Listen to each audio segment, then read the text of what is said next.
si penges la foto. Moc, moc. Carles, ja sóc aquí. Hola, què tal? Estic tan emocionat. De què? Que hi havia molt de trànsit?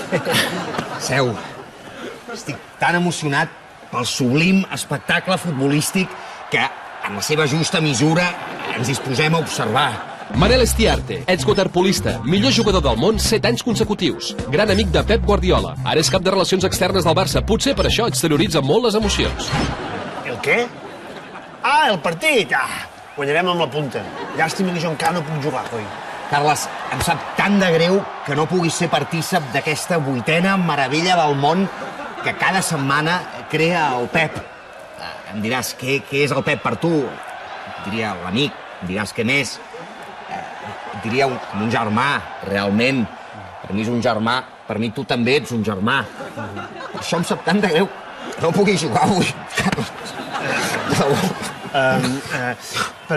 Escolta'm, però tu no et posaves de mala llet quan no podies jugar? Carles, sé del que em parles i no has d'estar enfadat.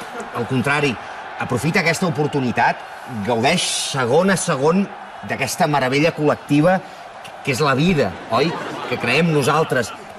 I després, mira els arbres, mira els ocells, gaudeix dels animalons, les flors. Mira les flors, Carles. Oh, ostres, m'ha caigut el mòbil. El vaig a buscar. Ara vinc de seguida. Carles, t'has perdut els 3 gols. Sí. I el primer, el del Leo, una obra d'art, una meravella que ni a la Champions. Sí, pots comptar. Segur que és el típic gol que es pixa 2 o 3 paios i al límit de l'àrea la crea davant del porter. Això és over el 3-24, ja veus. Però ha estat tan bonic i la celebració tan emotiva.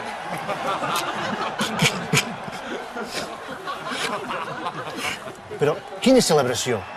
Quan s'ajunten els jugadors fan pinya i diuen gol, gol i es fan abraçades. Lo de cada setmana.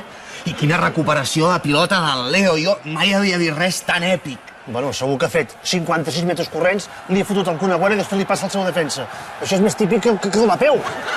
Fins i tot el teu passotisme m'emociona, no? Ostres, un venedor de Frankfurts.